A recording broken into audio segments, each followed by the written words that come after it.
At 12:03 a.m., three shadows crossed the creek line onto my property, and exactly 28 seconds later, my entire valley lit up like the 4th of July in a stadium, catching them dead in their tracks before they even knew the world had shifted under their feet. You see, I've spent 40 years on this ridge, watching the timber grow and the fog roll through the Blackwood Valley. And if there's one thing a man learns after 4 decades of tending dirt, it's that you never forget the sound of someone stepping where they don't belong. It started about a month ago when I found a laminated notice taped to my gate claiming my lower pasture was being, in quote, reclaimed, in quote, for a community water buffer zone, which is just a fancy way of saying the Silver Creek HOA wanted to steal my spring to fill their new swimming pools. I'm Silas Vance, and I'm the kind of man who minds his own business until his business starts getting measured by strangers in suits. But when I saw that notice, I knew this wasn't Oppos. Just a mistake.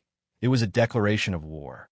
The man behind it all was a guy named Sterling Vance. No relation, thank God, who'd bought his way onto the HOA board with a smile that looked like it was carved out of cheap soap and a heart that was probably just a ledger of other people in Oppos as losses. Sterling had this vision of turning our quiet, rugged valley into a gated paradise for people who wanted to live in the mountains without ever actually touching the dirt, and my 300 acres were the only things standing in the way of his multi-million-dollar expansion project. He'd sent me letters, he'd sent, and quote, consultants, and quote, and he'd even sent a guy to offer me a price that wouldn't in Oppos. He bought a used tractor in today and Oppos S-Market, but I told him the same thing every time. This land belongs to the ghosts of the people who bled for it, and at ISN and Oppos. For sale.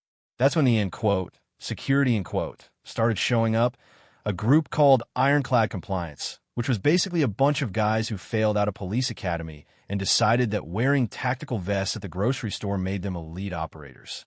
They started patrolling my fence line at all hours, shining spotlights into my bedroom window at 3 a.m. and claiming they were, in quote, monitoring jurisdictional boundaries, end quote, but I knew they were just trying to rattle an old man until he broke. The night everything changed started with a knock on my back door around dinner time, but it wasn't an Oppos, a process server, or a deputy. It was Leo, a young kid who worked as a junior surveyor for the development company Sterling hired. Leo looked like he hadn't an Oppos. Slept in a week, his hands shaking as he handed me a manila envelope stuffed with internal memos and a map that made my blood run cold. He told me, in quote, Silas, they aren't in Oppos. Waiting for the court date next month. They filed emergency injunctions based on a report that says your spring is a public health hazard, and they're sending a team tonight to Oppos, secure Oppos, the area, and begin the diversion. End quote. I looked at that map and saw my spring, the water that's kept my cattle alive through every drought since the 70s, circled in red with a big fat, end quote, Phase 1, end quote, stamped over it. Sterling wasn't in Oppos. Just trying to out-legal me anymore. He was going for a midnight grab, figuring I'd be too old and too slow to do anything but complain to a judge after the concrete was already poured. I thanked Leo, told him to get as far away from this mess as he could, and then I sat on my porch and watched the sun dip behind the pines, feeling a cold, quiet anger settle into my bones that I hadn't in Oppos. Felt since I was 20. I knew I couldn't in Oppos. Outgun them, and I didn't in Oppos. Want to, because that's exactly what Sterling wanted, a reason to call me a, end quote, violent threat, end quote, so he could have a sheriff haul me off and bulldoze my life while I sat in a cell. No, I needed something better than a rifle. I needed a mirror to show them exactly who they were, so I spent the next 6 hours working harder than I have in years, dragging old equipment out of the barn and wiring up a system that would make a rock concert look like a candlelit dinner. I had these massive industrial halogen arrays I'd bought from a mining auction years ago, meant for lighting up a whole quarry face, and I rigged them into a localized circuit with a series of motion sensors I'd calibrated to trigger only when someone crossed the creek.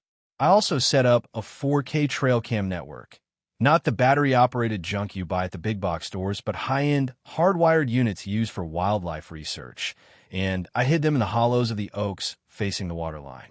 Around midnight, the valley went dead silent, the kind of silence that feels heavy in your ears right before a storm breaks. And then I heard it, the low, guttural thrum of an ATV engine idling about a quarter-mile down the service road. I stepped into the shadows of my porch, my finger hovering over the master override switch, and I waited as 3 sets of tactical boots crunched through the dry brush near the creek. I could hear them whispering, sounding real professional with their, in quote, moving to point alpha, in quote, and in quote, target in sight, in quote, nonsense. And then I saw the sweep of their flashlights, expensive high-lumen beams cutting through my trees like they owned the place. The lead guy was a brute named Miller, a man who looked like he'd spent his whole life being the biggest guy in the room and never once being the smartest. He stepped over the line, his boots sinking into the soft mud of my spring, and he laughed, a wet, arrogant sound that echoed off the rocks. He told his buddies, end quote, "Old man's probably asleep, dreaming of his glory days. Let's get the stakes in and the sensors mounted. By dawn this spring belongs to the board." End quote. That was the moment I flipped the switch. In a literal heartbeat, the darkness didn't into Oppos. T just disappear. It was incinerated by 50,000 watts of pure, blinding white light that turned the creek bed into a surgical theater. The strobe lights I'd hidden in the trees started pulsing, a high-frequency flicker designed to disorient the human brain, and those 3, in quote, operators, in quote, didn't in Oppos know whether to run or vomit. They were stumbling, shielding their eyes, screaming at each other to, in quote, get down, in quote, but there was nowhere to hide because the light was everywhere, reflecting off the water and the white quartz in the soil. I stepped out onto the porch, silhouetted by the house lights, and I didn't in Oppos. TL, I just spoke in the megaphone I'd hooked up to my sound system. In quote, gentlemen, in quote, I said, my voice booming through the valley, in quote, you are currently trespassing on private property, and you are being recorded in high definition by 6 different cameras that are currently live streaming this encounter to a secure off-site server. End quote. Miller tried to be tough. He really did, squinting through the glare and reaching for his holster, shouting something about, in quote, authorized HOA enforcement, end quote. But I just laughed. I told him, end quote, Miller, look at the camera in the oak tree directly at your 11 and Oppos clock. It's got a clear shot of your face, your badge number, and that sidearm you're currently touching. If you pull that, you are an Oppos. T an officer, you an Oppos. Re a felon on a recorded stream. End quote. He froze, his hand trembling on the grip of his pistol. And for the first time in his life, he realized that his vest and his attitude weren't in Oppos. T going to protect him from the law he was currently breaking. I stayed on that porch for 20 minutes, just watching them squirm under the lights, refusing to let them leave until I heard the sirens of the county sheriff coming up the driveway. You see, I hadn't an Oppos. T just called the police.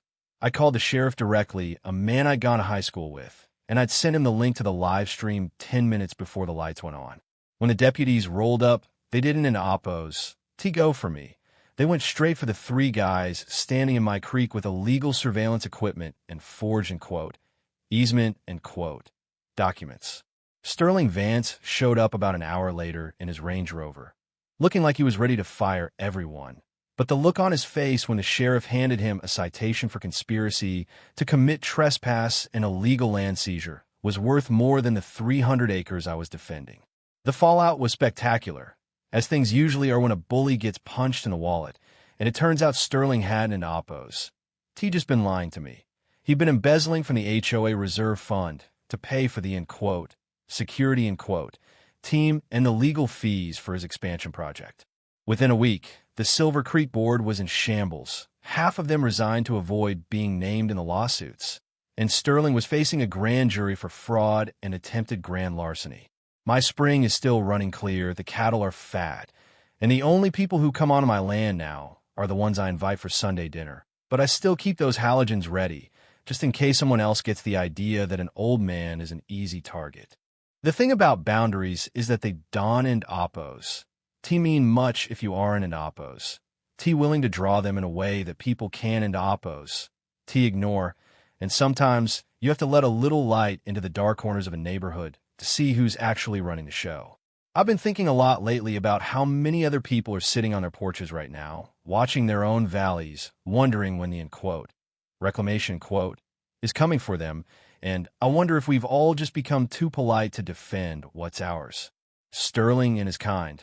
They count on our politeness. They count on us being too tired or too scared of, causing a scene, to stand up, but they forget that the quietest people usually have the loudest ways of saying, no, I don an oppose. To regret a single watt of that electricity or a single second of the chaos I caused that night. Because at the end of the day, a man's home is more than just a house on a map. It's the only place in the world where he's supposed to be safe from the greed of others. So, I'm curious, have any of you ever had a neighbor or an organization try to, reclaim, something that belonged to you, and how far were you willing to go to keep them off your dirt? Is there a point where we're supposed to just give in for the, good of the community, or is the community only as good as the rights of the people living in it? Leave a comment and let me know what you think, because I have a feeling this ISN and oppose T just a Blackwood Valley problem, and I'd love to hear how you'd handle a guy like Sterling Vance.